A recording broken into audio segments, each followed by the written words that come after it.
É verdade que os espíritas não podem ser cremados? Ouvi falar. Não, não é verdade, mentira. Inclusive, eu recomendo a cremação, é a forma mais eficiente, menos poluente, porque vai enterrar lá, vai colocar no cemitério para as pessoas irem chorar em cima, para fazer com que o morto sofra toda vez que alguém for lá, para contaminar os lençóis freáticos do nosso país, planeta, sei lá, porque vai gerar um monte de bactéria, vai jogar tudo aquilo na terra.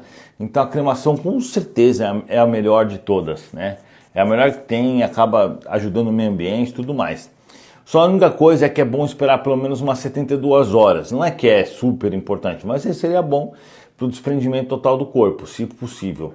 Mas com certeza, o próprio Emmanuel fala no livro do Chico Xavier que a cremação ela é boa e ela deve ser feita de preferência após 72 horas. Se você tiver um morto tipo Chico Xavier, você já pode cremar porque já desligou, mas depende, né?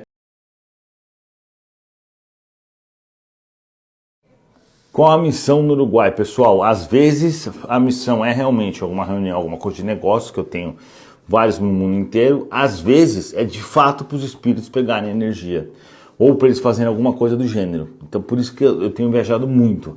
E muitas vezes eu só vou no lugar que eles mandam e fico lá igual tonto, vivendo, porque eles estão utilizando minha energia para fazer algum processo. Isso acontece bastante, mas eu não vou poder identificar qual que é reunião e qual que não é, tá bom? Mas realmente isso existe de fato. Eu também não reclamo, porque eu gosto, né? Eu gosto de viajar, para mim tá tranquilo. Mas é assim que funciona, né? É isso aí. Vou aproveitar e vou explicar, né? Porque como é que funciona? Existem tipos de energias. Segundo eles, eu fui preparado antes de reencarnar para poder favorecer, para poder fornecer uma energia específica que eles possam utilizar nos tratamentos, né, nas cirurgias espirituais, para tirar os obsessores, para invadir o umbral e quebrar o pau com os caras, para essas coisas, entendeu? Então essa minha energia ela é preciosa para eles. Você escuta os espíritos de forma literal ou você sente algo e interpreta? Não, eu escuto de forma literal. Inclusive ele fala a senha para mim. Às vezes, por exemplo, eu esqueço o quarto do hotel que eu tô, ele fala para mim, as minhas senhas ele fala, então eu escuto assim. Eu converso com o meu mentor, por exemplo, com outros espíritos, igual eu converso com uma pessoa comum. Converso mesmo, tipo, fala uma frase, ele fala outra, etc. Mas isso não é tão normal, uma mediunidade desse tipo, né? Agora tem uma coisa interessante, quando eu quero um recado do anjo da guarda, eu acesso o meu aplicativo do Espiritismo Raiz. Lá no aplicativo do Espiritismo Raiz, que tem tanto na Apple como na Android, você clica aqui ó, na mensagem e você recebe o recado do anjo da guarda diário. Ou você recebe por notificação, tá? Se você tem Apple e não está encontrando, eu recomendo que você atualize o aplicativo. Ou desinstala e instala de novo, que agora já tem lá. Então, algumas pessoas estão recebendo porque estão ativados e recebem todos os dias o recado, ou você entra aqui, ele muda uma vez por dia. Funciona e eu uso pra mim, juro, sério mesmo, eu uso pra mim. E aí, Edu, formigamento no topo da cabeça toda vez que eu vou dormir, clarões no frontal. O que pode ser, pessoal? Primeiro, tem uma coisa importante, se você acha que você está tendo um problema biológico, vai primeiro procurar um médico fazer uns exames, tá? Não vai pensando, tudo é mediunidade, etc, tá bom? Porque é o que eu sempre falo, todos os pensamentos ruins são obsessores, sem dúvida alguma. Principalmente quando você ouve com clareza, quando você tem a ideia, né? Não quando você é só pessimista. Mas não quer dizer que as outras coisas são mediunidade, etc. Você pode realmente estar tendo um problema físico, biológico, né? Embora com essas características, poucas coisas poderiam ser. Mas assim, isso parece muito com algo mediúnico, muito, muito, muito. Porque você está recebendo energia e você está vendo a energia entrar ou sair, na verdade entrar na realidade, por isso que tem o formigamento, por isso que você vê esse clarão, né? Eu, por exemplo, vivo tanto com a mediunidade que quando eu fecho o olho, o mundo muda para mim. Quando eu fecho o olho, eu não fico vendo preto, eu vejo as outras coisas do plano espiritual. É complicado isso, né? Mas é real.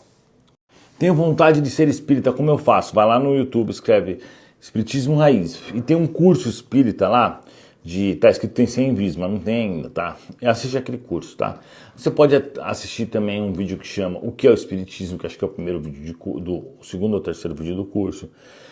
Comece a assistir os vídeos que você vai ter uma base, aí depois você busca um centro espírita, comece a fazer o evangelho no lar, né? Comece a pensar de forma mais espiritual, leia mais livros espirituais e você pode ter certeza absoluta que no meio ou no final desse processo você será uma pessoa feliz, uma pessoa muito mais satisfeita, com menos bloqueios, muito melhor, né? Vai aprender a selecionar da sua vida o que é bom e o que é ruim para você e aprendendo isso, você se livra das coisas que te fazem mal e abre a sua vida para o caminho do bem e constrói uma estrutura espiritual, o que é muito mais interessante, porque na realidade a gente vive numa vida que não é uma vida real, a vida material é uma vida fake, a vida real você vai conhecer depois que você desencarnar, depois que você morrer.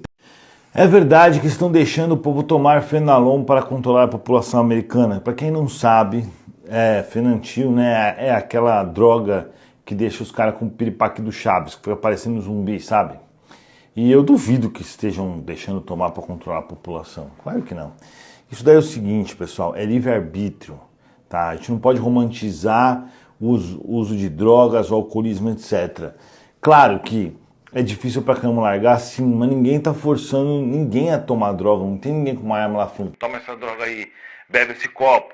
A gente tem que parar com essa mania de romantizar tudo e de tirar a culpa das pessoas, entendeu? O cara que tá indo lá, que tá comprando, que tá utilizando aquilo nele, acabou, entendeu? Tá cheio de gente que parou de fumar crack, parou de fazer um monte de coisa, por que o cara não pode, não é verdade? Então, assim, não é o governo, não é ninguém, são as próprias pessoas que estão fazendo isso. É errado se envolver com uma pessoa casada que está num relacionamento falido e vai terminar? É claro que é errado. Primeiro que é mentira, ele só está falando isso para poder transar com você sem precisar terminar com ela. Então ele fala assim, eu só estou por causa dos filhos, eu só estou por causa da casa, eu estou me preparando, é porque eu tenho dó dela, é porque ela está doente. Isso tudo é mentira. Ele está fazendo isso porque o cara quer terminar, chega e fala assim, ó, terminamos, não temos mais nada, acabou. Não tem por que enrolar. Só que ele coloca um monte de dificuldades. Aí ele fala pra você que ele te ama, ele fala pra ela que ele ama também, ela. Ele fala pra outra, porque obviamente que deve ter outra na jogada, que ele também ama a outra, e que na verdade o sonho dele é casar com você. Eu sei porque eu já ouvi trocentas milhões de vezes essa história, né? Não eu em si, né? As pessoas contando. Então é muito normal isso. Então para de fazer isso, você tá ganhando expiação. Entendeu? Então fala pra ele assim, tá bom, eu vou ligar pra tua mulher e vou falar toda a verdade. Vê a reação dele. Ele vai ficar desesperado. Por quê? Porque ele se importa mais com ela do que com você. Por isso que ele é a mulher dele e você é a segunda, a amante. É errado se envolver com uma pessoa casada que está ruim, um relacionamento falido, vai terminar parte 2. É claro que quando um homem quer uma mulher, todo mundo sabe disso, ele vai lá, ele termina com a outra, ele tira ela do buraco que for, ele leva ela pra casa, ele briga com todo mundo. Então não caiam nesse papo de que o relacionamento vai terminar. Já falei 200 mil vezes.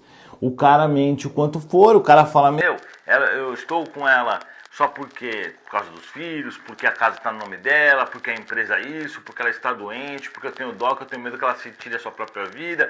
Tudo isso é mentira, tá? O homem, se ele quiser ficar com a Joaninha, ele vai lá e termina com a Manezinha no mesmo momento, no mesmo segundo, como eu já falei.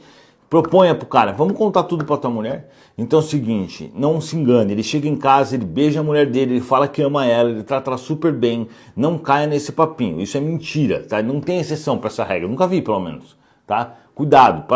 Na minha vida sempre fico sozinha, tive 3 casamentos e nenhum deu certo. Bom, sem precisar ser médium, sem precisar ser nada, dá para imaginar que você tem uma carência afetiva, que é muito usual, muito comum entre os seres humanos, principalmente mulheres, tá? Então o que eu proponho para você é você se autoconhecer, passar a amar você mesmo e não despejar essa sua carência afetiva em outra pessoa, ou até em animal, tem gente que faz isso, né? Gato, cachorro e etc. Então é melhor com que você faça o exercício, se olhe no espelho e fala, ó, eu me amo, eu não preciso de ninguém para ficar bem, entendeu? Não que você não deva conviver com as outras pessoas, você deve, mas é muito melhor que você esteja bem com si mesmo, porque senão você fica colocando suas fichas em outras pessoas, aí acaba sendo às vezes humilhada, explorada, a aceitar coisas que normalmente você não aceitaria. Então esse tipo de relação nunca é bom para uma pessoa que é carente afetiva. Pesquisa mais sobre isso, tá? Edu, o que você tem a falar sobre a menina de 4 anos que foi morta e estupida? Porque ela teve que viver com isso. Pessoal, vamos imaginar o seguinte, tá? Imagina um monstro terrível que cometeu esse ato terrível, certo? Ele vai desencarnar e uma hora ele vai reencarnar. Qual que é a punição justa para ele? Tá, não sou eu que decido isso, tá? Estou te falando o que o Espiritismo diz. Qual que é a punição para um cara que fez isso? Na tua opinião, passar pela mesma coisa, pelo menos. Não é verdade? Então, todas as vezes que a gente comete faltas contra os nossos semelhantes, que são filhos de Deus, e também a gente transgride as leis morais de Deus, a gente ganha expiações. E essas expiações têm que ser pagas muitas vezes da mesma forma, como são esses casos. Então, essa é a explicação. O que você acha disso? Escreve aí embaixo.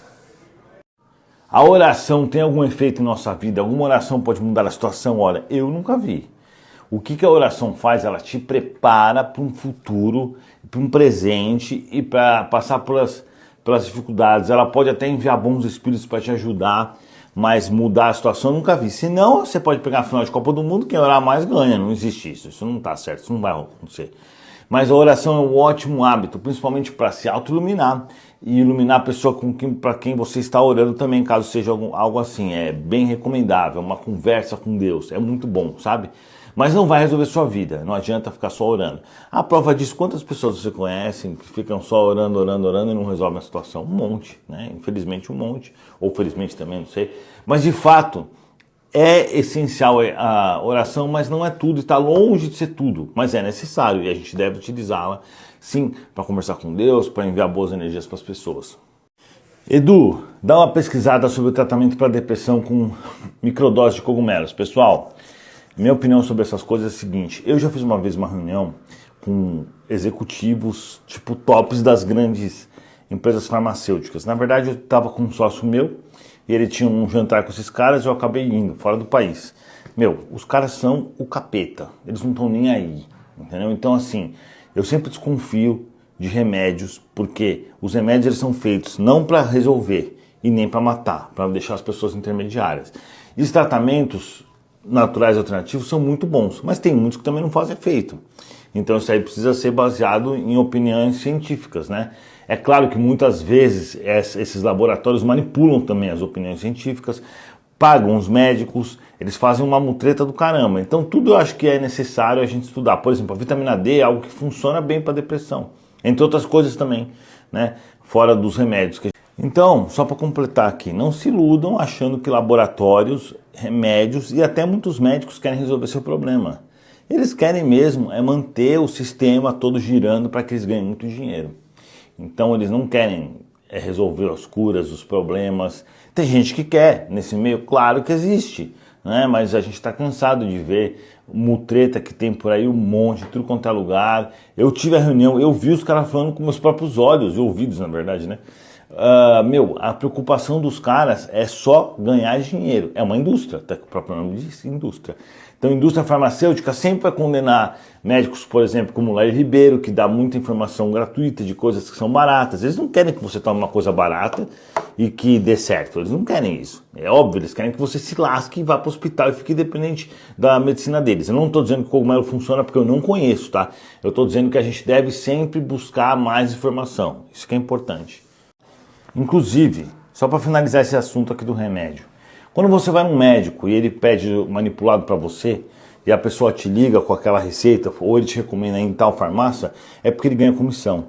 Embora seja proibido, isso é normal. Então ele vai mandar você comprar uma porrada de remédio manipulado, caríssimo normalmente, em uma farmácia específica, porque ele vai ganhar 20, 25 ou 30%, entendeu? Então assim, não estou dizendo que existem médicos bons, óbvio que existe um monte de médico bom, mas existe um monte de médico ruim como em toda a profissão. Existe policial bom, existe policial ruim, porteiro bom, porteiro ruim. Então a gente tem que tomar cuidado. O problema é que na área da saúde, como envolve muito dinheiro, tem muita coisa errada, mas muita coisa errada mesmo. Principalmente na parte dos laboratórios. Ainda que no Brasil, os médicos são muito melhores do que no resto do país, você pode ter certeza. Eu já passei 2 meses no hospital acompanhando uma pessoa nos Estados Unidos, é muito pior. É horrível, além de ser muito mais caro. Então, de qualquer forma, é um alerta para vocês. Fiquem espertos que nem tudo é o que parece, né? Ninguém é bonzinho nessa área. Eu amo surf, vou poder surfar depois de morto? Você acredita que eu fiz essa pergunta para os espíritos? Eles falaram que sim, que existem lugares no plano espiritual, que tem coisas legais na Terra, né, que não são ruins, como por exemplo o surf, é uma diversão, é algo legal. Eles podem criar aquilo com a mente deles. Então tem lugares sim, tem teatros, tem parques, tem coisas muito legais para fazer no mundo espiritual, né? Tem tipos de jogos que tem aqui na Terra. Porque, obviamente, você vai ficar no mundo espiritual, a vibração é melhor se você for para um solar, etc. Mas você também precisa de diversão. Você vai trabalhar, você vai ter seus tempos de folga, né? Então, existem estruturas assim ou semelhantes, quer dizer, de surf com certeza.